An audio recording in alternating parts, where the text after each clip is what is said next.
आम आदमी पार्टी के सांसद संजय सिंह ने अनंतनाग एनकाउंटर पर प्रतिक्रिया देते हुए प्रेस कॉन्फ्रेंस के जरिए केंद्र सरकार पर हमला बोला है। एक प्रेस कॉन्फ्रेंस में आप सांसद ने कहा, जब एक तरफ शहीदों का जनाजा उठ रहा था तब मोदी का नारा लगाकर G20 का सेलिब्रेशन मनाया गया। ये प्रधानमंत्री की संवेदनशीलता जाहिर करता है। उन्होंने कहा, प्रधानमंत्री के पास सेना के लिए संवेदना का ट्वीट करने के लिए 2 मिनट का समय नहीं है। आपने देश में आतंकवाद खत्म करने का दावा किया था, इसके बावजूद कभी पुलवामा तो कभी अनंतनाग में जवान शहीद हुए। प्रधानमंत्री को अपने जवानों के लिए संवेदना नहीं है, ऐसा क्यों है? संजय सिंह ने कहा कि कोरोना की महामारी में लाशें बिछी थीं, लेकिन प्रधानमंत्री बंगाल के चुनाव में व्यस्त थे। उन्होंने कहा, देश के लोगों को सोचना होगा कि राष्ट्रीय सुरक्षा से खिलवाड़ करने वाली सरकार संवेदना व्यक्त करने को तैयार नहीं है। पाकिस्तान पोषित आतंकवादियों को प्रधानमंत्री को मुंहतोड़ जवाब देना चाहिए। उन्होंने कहा कि देश की संसद में आम आदमी पार्टी ये मुद्दा उठाएगी। सभी पत्रकार बंधुओं को नमस्कार। आज पूरा देश स्तब्ध है। अनंतनाग की घटना से पूरा देश दुखी है। हमारी सेना और पुलिस के 3 अधिकारी आतंकवादियों से लड़ते हुए शहीद हो गए। सेना के 2 जवान आतंकवादियों का मुकाबला करते हुए शहीद हो गए। और इतना ही नहीं, आर्मी डॉग, सेना का वो जाबाज जानवर केंट, उसने भी आतंकवादियों का मुकाबला किया, उसने भी गोली खाई, उसने भी अपनी जान दी। अपने हैंडलर को बचाने के लिए अपनी जान दी।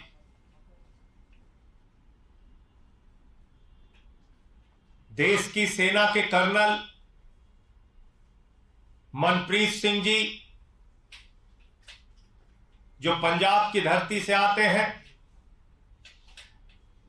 उन्होंने अपनी शहादत दी। मेजर आशीष, जो 3 बहनों के अकेले भाई थे, हरियाणा की धरती से आते हैं, उन्होंने अपनी शहादत दी। डीएसपी हुमायूं भट्ट, जिनके पिता जम्मू कश्मीर की पुलिस में आईजी थे,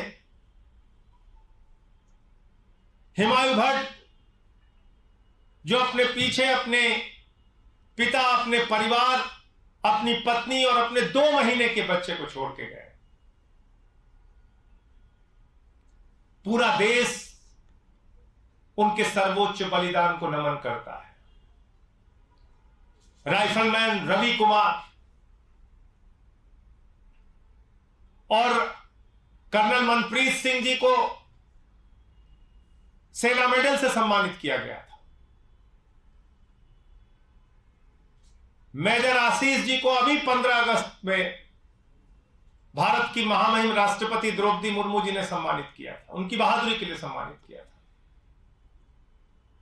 और इन अधिकारियों की जिंदगी में इनकी बहादुरी से जुड़े हुए तमाम किस्से हैं, कैसे इन्होंने आतंकवादियों का मुकाबला किया, कब कब किया। लेकिन जहां एक तरफ पूरे देश को अपने इन महान वीर सपूतों के ऊपर गर्व है, वहीं दूसरी तरफ भारत के प्रधानमंत्री नरेंद्र मोदी और उनकी सरकार के ऊपर धिक्कार है कि जिस तरीके से कल जब हमारे शहीदों का जनाजा उठ रहा था, प्रधानमंत्री नरेंद्र मोदी जश्न मना रहे थे।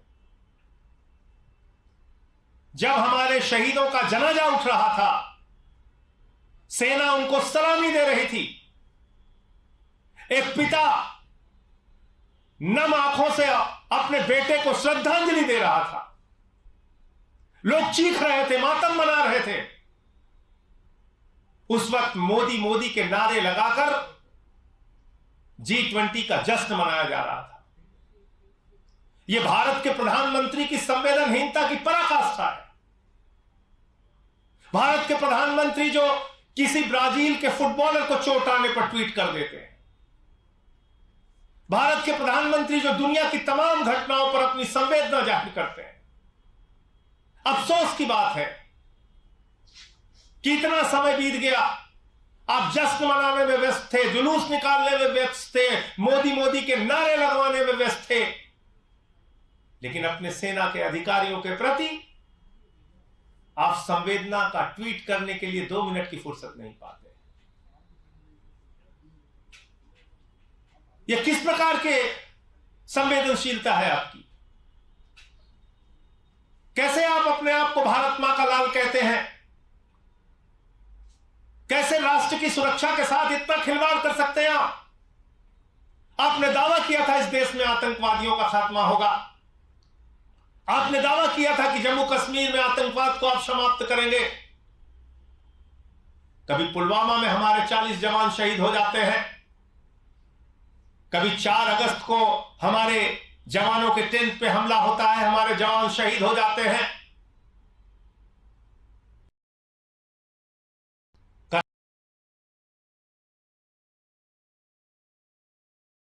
एसपी हुमायूं भट्ट और हमारे सेना के 2 जवान और आर्मी का वो बहादुर डॉग, वो भी देश की रक्षा के लिए शहीद हो जाता है। एक आर्मी के डॉग को देश की रक्षा की चिंता है, लेकिन भारत के सर्वोच्च पद पर बैठे हुए भारत के प्रधानमंत्री को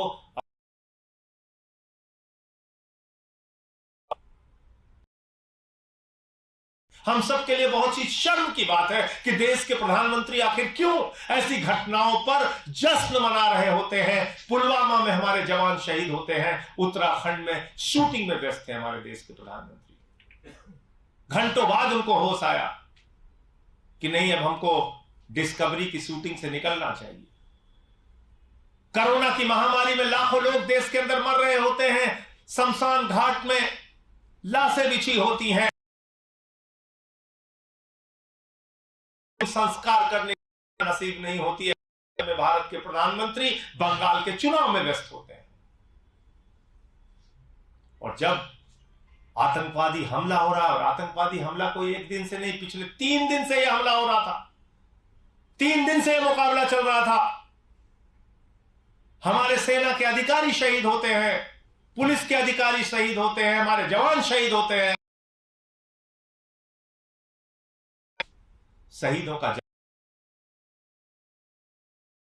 जुलूस निकाल रहे हैं, तब इस देश के लोगों को सोचना होगा कि ऐसी संवेदनहीन सरकार राष्ट्रीय सुरक्षा के साथ तो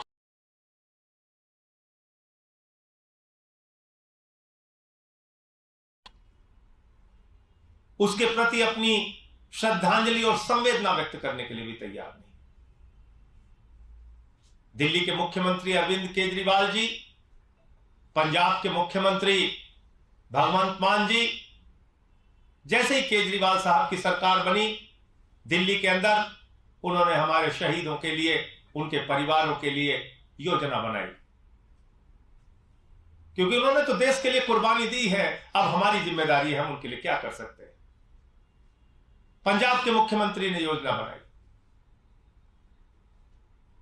क्या हमारे देश की सरकार को, क्या हमारे प्रधानमंत्री जी को उनके परिवारों की, उनसे जुड़े हुए लोगों की चिंता नहीं होती?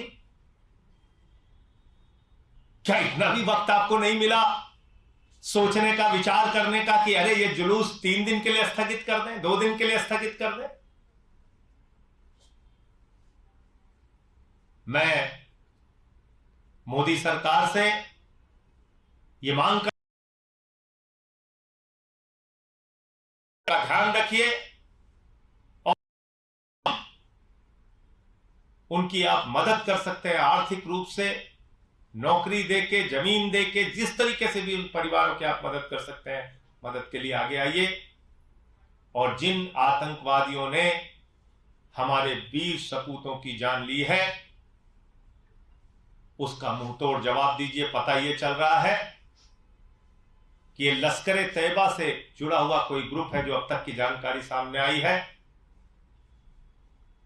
और ये लोग कहां पनप रहे हैं, कहां इनका विस्तार हो रहा है, कोई छुपा नहीं है। पड़ोसी देश आपका पाकिस्तान, वो भारत के अंदर आतंकवाद के बीज बोता रहता है, और मौका लगने पर वो ऐसी आतंकवादी घटनाओं को अंजाम देता है। पाकिस्तान पोषित, पाकिस्तान के द्वारा प्रायोजित यह आतंकी घटना और हिंसा का भारत के प्रधानमंत्री को मुंहतोड़ जवाब देना चाहिए। और अगर सरकार इस पर कार्रवाई नहीं करती है तो विशेष सत्र सदन का शुरू होने वाला है। आम आदमी पार्टी इस मुद्दे को भारत की संसद में उठाएगी।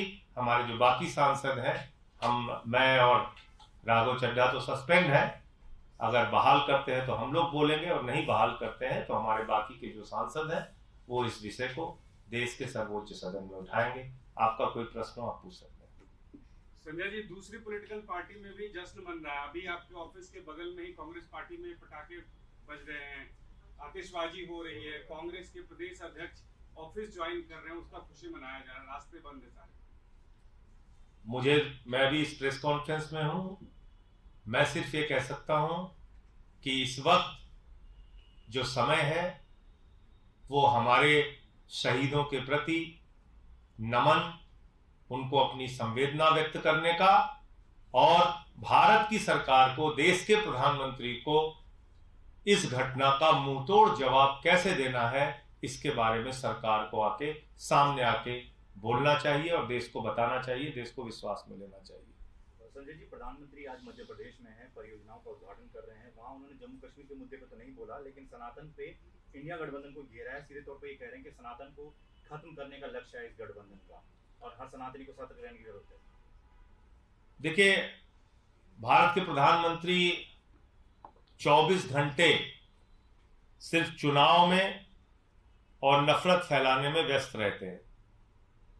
मैं सिर्फ इतना कहना चाहता हूं कि देश के प्रधानमंत्री को देश की भी चिंता करनी चाहिए, और सनातन धर्म और हिंदू धर्म के बारे में उन्होंने स्वयं क्या बोला है 30 सेकंड में आपको जरूर सुनाना चाहता हूं। बोलते हैं आप जो बोलते सब में मानने को तैयार हूं। हमारी हम मानते हैं कि सब हमारे ही लोग हैं इस देश में पले बड़े। साहब, इसको दुनिया सुप्रीम कोर्ट के जजमेंट के अनुसार हिंदू ये रिलीजन नहीं है, हिंदू ये वे ऑफ लाइफ।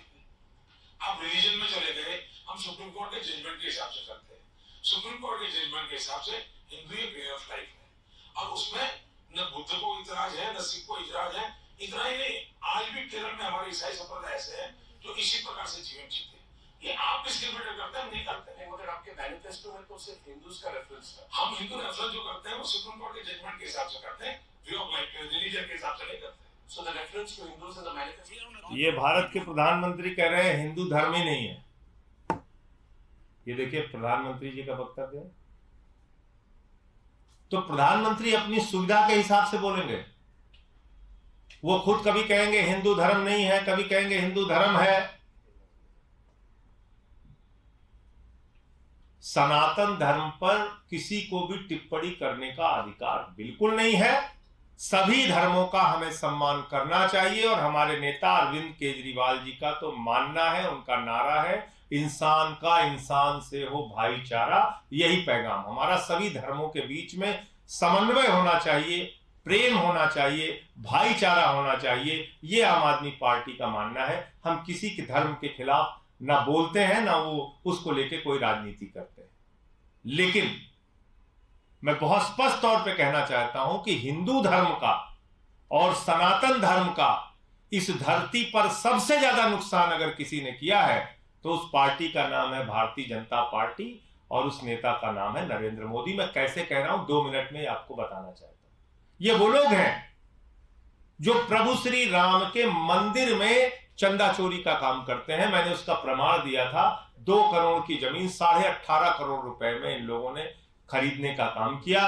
मात्र 5 मिनट के अंदर 16.5 करोड़ रुपए के भ्रष्टाचार का प्रमाण है भाजपाइयों के खिलाफ प्रभु श्री राम के मंदिर के निर्माण में। दूसरा, इनका एक उप मुख्यमंत्री थे दिनेश शर्मा जी, उन्होंने कहा सीता मैया टेस्ट ट्यूब बेबी है। योगी आदित्यनाथ जी इनके नेता हैं, उन्होंने तो भगवान की जाति खोज ली, कहने लगे बजरंगबली जी दलित थे, आदिवासी थे। बताइए कहा नहीं कहा उन्होंने। शिवराज सिंह जी मुख्यमंत्री हैं मध्य प्रदेश के, उन्होंने क्या कहा?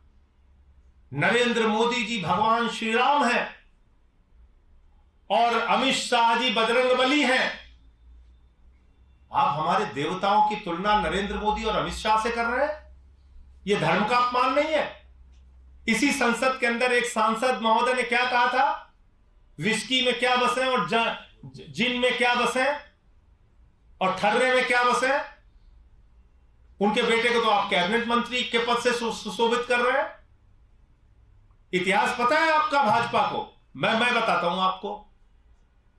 मुख्यमंत्री बनाया इन्होंने मायावती जी को, रिकॉर्ड तलाशिएगा जाके।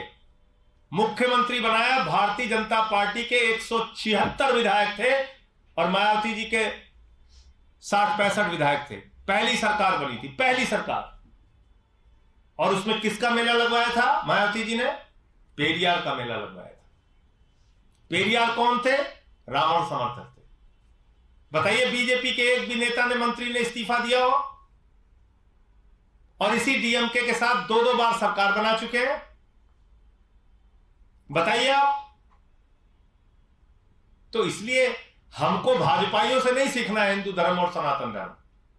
हम जानते हैं सनातन धर्म और हिंदू धर्म को कैसे निभाना है, क्या उसकी परंपरा है, क्या उसका संदेश है। हिंदू धर्म का संदेश है वसुदेव कुटुंबकम, पूरा विश्व हमारा परिवार है। अरे हम तो हर पूजा के बाद कहते हैं धर्म की जय हो, अधर्म का नाश हो, प्राणियों में सद्भावना हो, विश्व का कल्याण। भाजपाई क्या कहते हैं? प्राणियों में दुर्भावना हो, प्राणियों में दुर्भावना हो, ये इनका संदेश है। तो इसलिए हिंदू धर्म का कौन नुकसान कर रहा है, ये बीजेपी के नेताओं को बिल्कुल नहीं बोलना चाहिए। उनका कच्चा चिट्ठा हमारे पास रखा हुआ है। भाजपाइयों का हिंदू धर्म से, सनातन धर्म से कोई लेना देना नहीं है। और बाकी हिंदू धर्म को लेके किसी भी नेता, चाहे वो उदयनिधि मारन हो, किसी पार्टी का कोई नेता हो, हिंदू धर्म और सनातन धर्म पे कोई टिप्पणी करने का अधिकार किसी को नहीं। आपको यह वीडियो पसंद आया हो तो इसे लाइक करें, हमारे चैनल को सब्सक्राइब करें।